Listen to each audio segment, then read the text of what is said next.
ஒரு சபைக்கு போயிருந்தேன். 80% மக்கள், நல்ல கூட்டம் நிறைய தான் இருந்தது.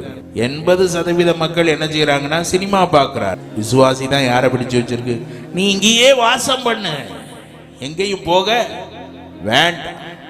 80% கூட்டம் எப்படி இருக்கு, சினிமா பார்க்கு, சீரியல் பார்க்கு.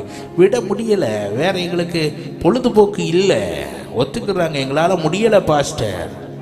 சரி, இனி பார்க்காம இருப்பீங்களா, கை உயர்த்துங்கன்னா 30% தான் உயர்த்துறாங்க. ஏன்னா எங்களால என்ன செய்ய முடியல, சினிமாவை விட முடியல. நீ சாத்தானுக்கு ஒருபோதும் உன்கிட்ட பங்கு இருக்கவே கூடாது. ஒரு ஆமேன் சொல்லுங்க பாப்போம்.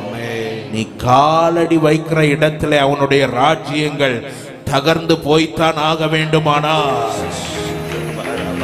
ஓ உனக்கு அவனுக்கு எந்த பங்கு இருக்கவே கூடாது. நீங்க இருக்கிற இடத்துல அவன் நடுங்கணும், உள்ள எல்லைக்குள்ள நுழைய கூடாது.